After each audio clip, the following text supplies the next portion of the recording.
Ibadah itu bukan untuk dilihat orang, tapi karena kita mengasihi Tuhan. Ketika kita berbuat baik kepada orang, secara nggak sadar, kita tuh sebenarnya mengharapkan balasan. Makanya, ketika ada orang yang membalas kebaikan kita dengan kejahatan, kita bilang gini, air susu dibalas air tuba. Kita marah, kita kecewa, kita bilang gini, dasar nggak tahu diri. Kenapa? Karena secara manusia, ketika kita nabur kebaikan sama orang, sedikit banyak kita tuh mengharapkan balasan bahwa suatu hari dia akan balas kita dengan kebaikan juga. Tipis sekali perasaan senang dipuji orang dengan kita tulus melakukan semuanya untuk Tuhan. Gak ada yang tahu, cuma kita dan Tuhan. Ketika kita melayani, orang muji kita, dalam hati tentu kita senang. Gak bisa lagi kadang membedakan apakah kita benar-benar tulus melakukannya untuk Tuhan, apakah karena kita haus pujian. Seringkali dalam pelayanan kita terjebak untuk cari pujian manusia, tapi kita lupa apakah yang kita lakukan ini berkenan kepada Allah. Tidak ada yang tahu apa yang ada di hati kita selain daripada kita sendiri dan Dia. Jangan sampai kita terjebak dalam kesalehan agamawi tanpa kasih. Matius 6 ayat 16. Dan apabila kamu berpuasa, janganlah muram mukamu seperti orang munafik. Mereka mengubah air mukanya supaya orang melihat bahwa mereka sedang berpuasa. Aku berkata kepadamu, sesungguhnya mereka sudah mendapat upahnya. Tetapi apabila engkau berpuasa, minyakilah kepalamu dan cucilah mukamu, supaya jangan dilihat oleh orang bahwa engkau sedang berpuasa, melainkan hanya oleh Bapamu yang ada di tempat tersembunyi. Maka Bapamu yang melihat yang tersembunyi akan membalasnya kepadamu. Firman Tuhan mengajar kita bahwa ketika kita beribadah, jangan mengharapkan pujian dari manusia. Buat apa orang tahu kita puasa? Seringkali ketika orang berpuasa, cerita kemana-mana. Firman Tuhan katakan, itu kesalahan agamawi. Kalau kita mengasihi Tuhan, kita nggak cari dan kita nggak butuh pengakuan atau pujian dari orang. Ibadah yang sejati, itu adalah hidup kita. Ibadah itu bicara soal kehidupan dan bukan pelayanan. Bagaimana kita memperlakukan sesama setiap hari, itu adalah ibadah kita. Roma 12, ayat yang pertama berkata, persembahkanlah tubuhmu sebagai persembahan yang hidup, yang kudus,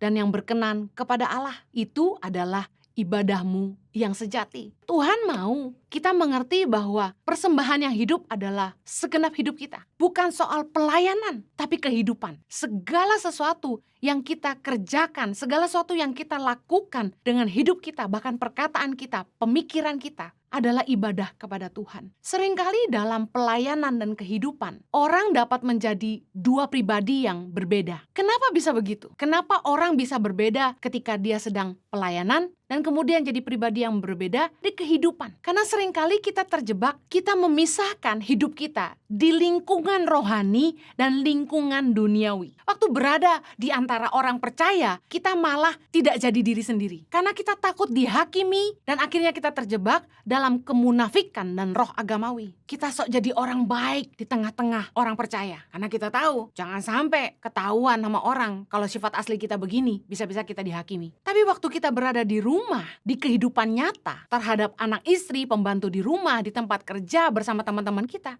jadi pribadi yang berbeda. Dalam Yesaya 58, ayat ketiga berkata gini, mengapa kami berpuasa dan engkau tidak memperhatikannya juga? Mengapa kami merendahkan diri dan engkau tidak mengindahkannya juga? Sesungguhnya pada hari puasamu, engkau masih tetap mengurus urusanmu dan kamu mendesak-desak semua buruhmu. Sesungguhnya kamu berpuasa sambil berbantah dan berkelahi serta memukul dengan tinju dengan tidak semena-mena. Dengan caramu berpuasa seperti sekarang ini, suaramu tidak akan didengar di tempat tinggi. Sungguh-sungguh inikah puasa yang ku kehendaki dan yang mengadakan hari merendahkan diri jika engkau menundukkan kepala seperti gelagah dan membentangkan kain karung dan abu sebagai lapik tidur? Sungguh-sungguh itukah yang kau sebutkan berpuasa, mengadakan hari yang berkenan pada Tuhan? Bukan, berpuasa yang ku kehendaki ialah supaya engkau membuka belenggu-belenggu kelaliman dan melepaskan tali-tali kuk, supaya engkau memerdekakan orang yang teraniaya dan mematahkan setiap kuk, supaya engkau memecah-mecah rotimu bagi orang yang lapar dan membawa ke rumahmu orang miskin yang tak punya rumah. Dan apabila engkau melihat orang telanjang, supaya engkau memberi dia pakaian dan tidak menyembunyikan diri terhadap saudaramu sendiri. Pada waktu itulah terangmu akan merekah seperti fajar dan lukamu akan pulih dengan segera. Kebenaran menjadi barisan depanmu dan kemuliaan Tuhan barisan belakangmu. Pada waktu itulah engkau akan memanggil dan Tuhan akan menjawab. Engkau akan berteriak minta tolong dan ia akan berkata, ini aku. Apabila engkau tidak lagi mengenakan kuk kepada sesamamu dan tidak lagi menunjuk-nunjuk orang dengan jari dan memfitnah. Apabila engkau menyerahkan kepada orang lapar apa yang kau inginkan sendiri dan memuaskan hati orang yang tertindas, maka terangmu akan terbit dalam gelap dan kegelapanmu akan seperti rembang tengah hari. Apa maksud firman Tuhan? Kita rajin ibadah, rutinitas agamawi kita. Tapi dalam kehidupan nyata, kita sibuk kerjaan dan lupa sama Tuhan. Boro-boro ingat firman Tuhan. Kita kejam sama pegawai sendiri. Kita jahat sama orang, berkelahi sana-sini. Kita semena-mena terhadap orang, menekan orang yang lemah, menghakimi orang, memfitnah orang. Bukankah ini terjadi? Judulnya pelayanan, tapi hidup kita berbeda dengan kenyataan. Jangan sekedar jadi agamawi. Jangan berusaha sok rohani. Ibadah itu kehidupan, bukan pelayanan. Bagaimana kita menjalani hidup kita sehari-hari, bagaimana kita memperlakukan sesama kita setiap hari, itu ibadah yang berkenan. Iman, perkataan, dan perbuatan kita harus sejalan. Jangan jadi dua kepribadian yang berbeda. Rohani di gereja, rohana di rumah. Tinggalkan kesalehan yang palsu, agar ibadah kita tidak jadi sia-sia, sehingga Tuhan tidak mendengarkan kita.